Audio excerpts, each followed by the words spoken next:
ভালো করে টেবিলটা পরিষ্কার করে রাখি, একটু পরেই হয়তোবা কাস্টমার আসবে। এই ভাই, এদিকে দুটো সিঙ্গারা দান তো। এই পিচ্ছি, বাইরে দুটো সিঙ্গারা দে।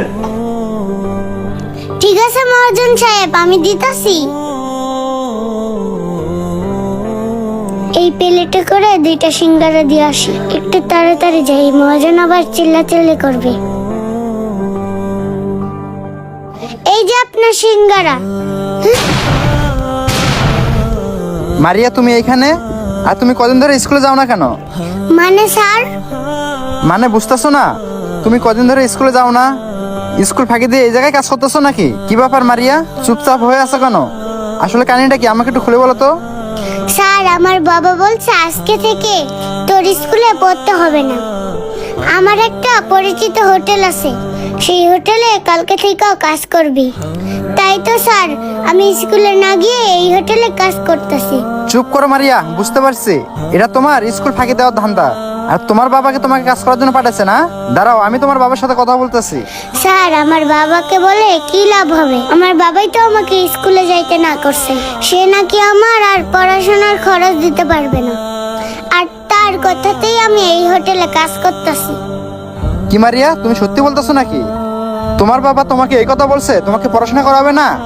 আচ্ছা মারিয়া, তুমি আগে আমাকে বলো তো, তুমি কি পড়াশোনা করতে চাও না, নাকি হোটেলে এভাবে মেসেরগিরি করতে চাও, কোনটা? স্যার, আমার না লেখাপড়া করে অনেক বড় কিছু হওয়ার স্বপ্ন, কিন্তু দেখেন না স্যার, বাবা আমাকে লেখাপড়া করাইতে চাইতেছে, জোর করে এই হোটেলে কাজ করার জন্য পাঠাইছে। এখন আপনিই বলেন আমি কি করব স্যার? আমার বাবা না আমার কষ্টটা বুঝতে চায় না। স্যার, আর একটা কথা জানেন কি আপনি?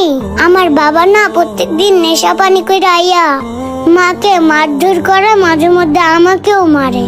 কি ব্যাপার মারিয়া, সব কি বলতেছে? ওর বাবা কি এমনই করে নাকি? স্যার, আমার বাবাকে একটু বুঝান না, আমাকে যেন পড়াশোনা করায়। আরে মারিয়া, হাসারো, সমস্যা নাই, আমি তোমার বাবাকে বুঝিয়ে বলবো। আর একটা কাজ করো, আমি তোমার হোটেলের মালিককে বলে তোমাকে আমার সাথে তোমাদের বাসায় নিয়ে যেতেছি। তারপর তোমার বাসায় গিয়ে তোমার বাবার সাথে কথা বলতেছি, কেন তোমাকে লেখাপড়া করাবে না, আর কেন তোমার মায়ের উপর অত্যাচার করে, তাকে আমাকে জিজ্ঞেস করতে হবে কেন তোমাদের সাথে এমন করে। ঠিক আছে স্যার, আপনি তাহলে সিঙ্গারা 2টা খান, আমি ওইদিকে আমার হাটের কাজটা সেরে আসি। ঠিক আছে, যাও, আমি আসতেছি। মারিয়া, সাবধানে আসো। তোমাদের এই বাড়ি না? হ্যাঁ স্যার, এটাই আমাদের বাড়ি। এই খায়রুল সাহেব বাড়িতে আছেন? ওই কেডারে আমার ডাহে? ও স্যার, আপনি গরিবের বাসায়? মারিয়া তো সত্যিই বলছিল, হে দেখি নেশা করতেছে। স্যার, আপনি হঠাৎ করে? আচ্ছা শোনো, আমি যে জন্য তোমাদের বাসায় আইছি, তুমি কেন মারিয়াকে আজকে 6-7 দিন ধরে স্কুলে পাঠাইতেছো না? কি ব্যাপার খায়রুল সাহেব, চুপ করে আছো কেন? বলো আমাকে, কেন ওকে স্কুলে পাঠাইতেছো না? স্যার, আমরা হইলাম গরিব মানুষ, আমরা আর কি লেখাপড়া করাইতাম? আমাদের তো নুন আনতে পান্তা পুরাইয়া যা, আমাদের আবার লেখাপড়া? তার চেয়ে ভালো হোটেলের কাজে লাগাই দিছি, মাস গেলে কটা টাকা পাবো, এটাই আমার কাছে সবচাইতে ভালো মনে হইতাছে। আর তাছাড়া এর মেধা মনে হয় এমনিতেও ভালো না। কি বললা খায়রুল সাহেব? তুমি জানো ও হইতেছে আমাদের স্কুলের ফার্স্ট গার্ল। কি বলতেছো স্যার এসব? আরো প্রতি বছরেই প্রতিটা সাবজেক্টেই 90-এর উপরে মার্ক পায়। আর তুমি কিনা এখন আমাকে বলতেছো ওর মেধা ভালো না? আমি বুঝতে পারছি খায়রুল সাহেব, ওকে তুমি কেন হোটেলে কাজ করার জন্য পাঠাইছো। মাস শেষে হোটেলে কত টাকা পাবে, সেই টাকা দিয়ে তুমি নেশাপানি করবা, তাই না? স্যার, আমরা হইলাম গরিব মানুষ, আমাদেরকে এমন নীতি শুনাইতে আয়েন না। এরকম নীতির কথা অনেকেই বলে, তার চেয়ে ভালো ওরা একটা কাজে দিছি, ওইখানে মাস গেলে কয়টা টাকা পামু, সেই টাকা দিয়া 2 মুঠো ডাল ভাত খাইতে পারবো। আর আপনার নীতি কথা দিয়ে আমাদের কি পেট চলবো? শোনো খায়রুল সাহেব, তোমাকে একটা কথা বলি, একটা গাছ লাগিয়ে বড় হওয়ার আগেই যদি তুমি কেটে ফেলো, তাহলে তুমি সেই গাছের ফল কখনো খেতে পারবে না। খায়রুল সাহেব, এইসব ভুল চিন্তা ভাবনা তোমার বাদ দাও।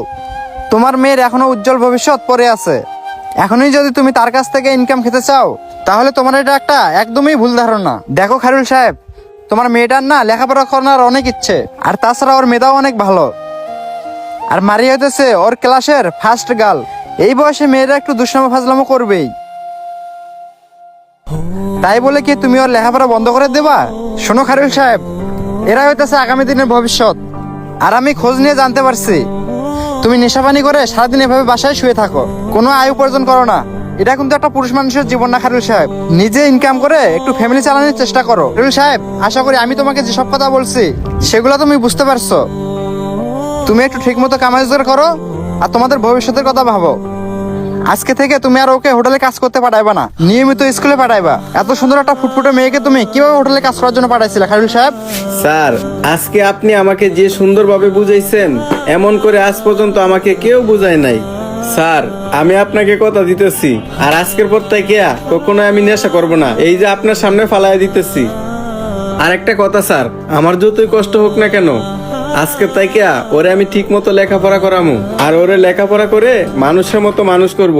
তাছাড়া আপনাকে আমি আজকে আরেকটা কথা দিতেছি, আজকের পর থেকে আমার ফ্যামিলির কারো উপরে আমি হাত তুলবো না। ধন্যবাদ খায়রুল সাহেব, আমাকে যে কথাগুলো দিচ্ছেন আশা করি সব কথাগুলো মেনে চলবেন, আর নেক্সট টাইম এমন কোনো কাজে লিপ্ত হবেন না। তাহলে এখন আমি ওকে স্কুলে নিয়ে যেতেছি। মারিয়া, চলো। আসসালামু আলাইকুম বন্ধুরা, আমাদের ভিডিওটি ভালো লাগলে অবশ্যই লাইক কমেন্ট শেয়ার করে সকলকে দেখার সুযোগ করে দেবেন। ধন্যবাদ সবাইকে।